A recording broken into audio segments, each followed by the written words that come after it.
भारत के अगले उपराष्ट्रपति को चुनने के लिए चुनाव का आयोजन आज हो रहा है। 9 सितंबर मंगलवार को मतदान जारी है। एनडीए की ओर से सीपी राधाकृष्णन और विपक्षी इंडिया अलायंस की ओर से बी सुदर्शन रेड्डी उपराष्ट्रपति पद के लिए उम्मीदवार हैं। उपराष्ट्रपति के लिए आज का महत्वपूर्ण मतदान, राधाकृष्णन या सुदर्शन, कौन बनेगा देश का अगला उपराष्ट्रपति। पूरा देश ये देख रहा है और जो वाइस प्रेसिडेंट थे क्यों चले गए, और हमें सबको यकीन है जैसे ही नए राष्ट्रपति बनेंगे पुराने राष्ट्रपति जी भी बाहर आ जाएंगे। और पूरा देश ये जानता है कि भारतीय जनता पार्टी, और खासकर हम लोगों ने उत्तर प्रदेश में देखा है कि भारतीय जनता पार्टी इस्तेमाली पार्टी है। पहले इस्तेमाल करो फिर बर्बाद करो।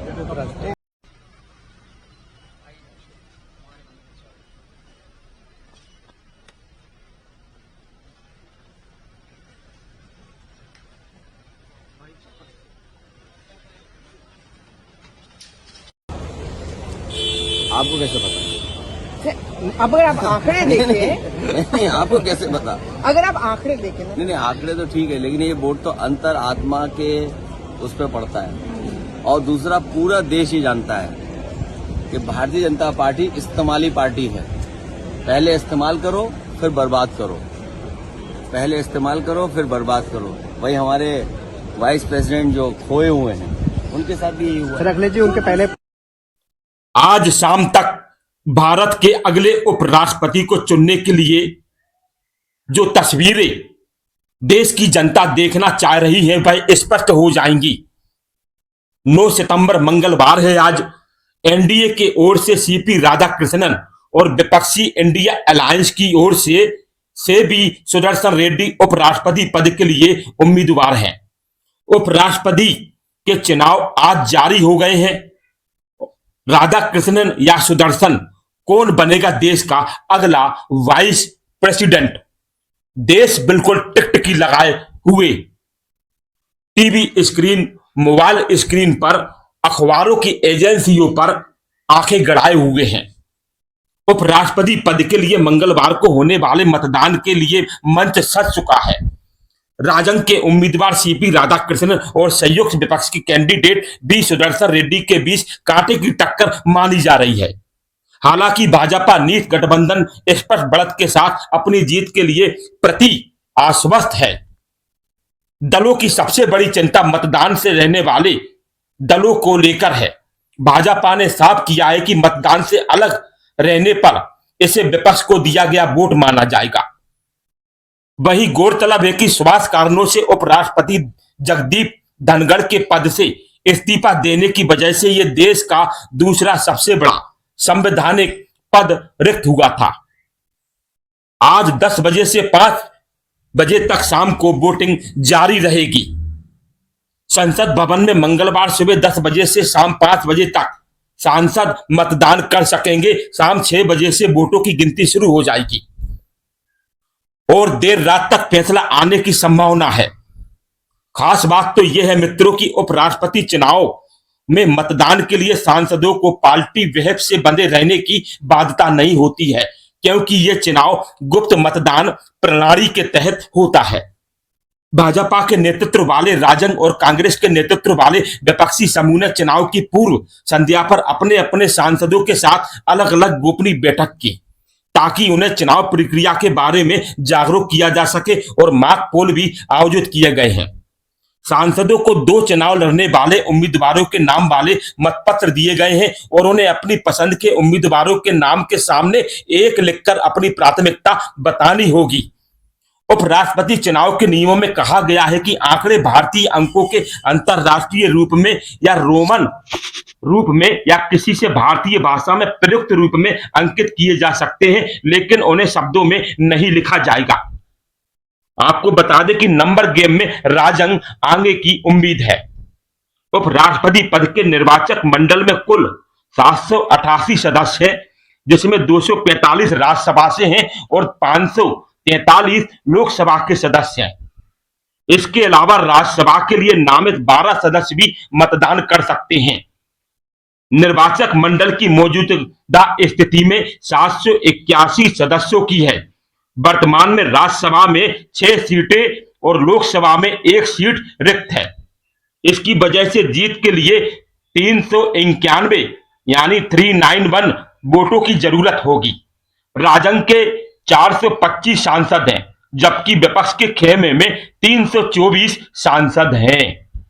विपक्षीय खेमे की मानी जाने वाली वाईएसआरसीपी के 11 सांसद हैं, जिन्होंने राजग के उम्मीदवारों को वोट देने का निर्णय किया है। वहीं बीआरएस और बीजेड ने भी महत्वपूर्ण भूमिका अदा की है। आपको बताते चले कि यह बड़ी खबर हम आपको सत्ता सरकार के माध्यम से बता रहे हैं।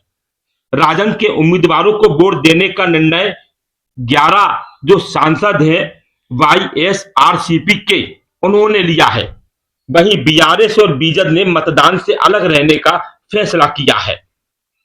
राधाकृष्णन की साफ छवि राजग के लिए बोनस का काम कर रही है। राजग ने महाराष्ट्र के राज्यपाल सीपी राधाकृष्णन, जिनकी उम्र 67 वर्ष की है, उपराष्ट्रपति पद के लिए उम्मीदवार बनाया है। वह गीडर कोंगू बिलालर समुदाय से आने वाले ओबीसी हैं। आरएसएस की विचारधारा से जुड़े 68 वर्षीय भाजपा नेता पार्टी में एक मृदभाषी और गैर विवाद इस्पात नेता के रूप में जाने जाते हैं और वह तमिलनाडु के एकमात्र भाजपा नेता भी हैं जो कोयम्बटूर से 1998 और 1999 में 2 बार लोकसभा के लिए चुने गए हैं। आपको बता दें कि 31 जुलाई 2024 से महाराष्ट्र के राज्यपाल के रूप में कार्यरत हैं। राधाकृष्णन ने अपने चुनावी अभियान में सभी राज्यों के सांसदों से मुलाकात भी की थी। विपक्ष के सुदर्शन रेड्डी न्यायविद सांसदों से उन्होंने भी मुलाकात की। आपको बताते चले सुप्रीम कोर्ट के जज हैं जो सुदर्शन रेड्डी, इस बार बहुत बड़ी भूमिका अदा इनके द्वारा हो सकती है। सुदर्शन रेड्डी सुप्रीम कोर्ट के रिटायर्ड जज होने पर सभी विपक्षी पार्टी उनको प्रबल वोट दे रही है।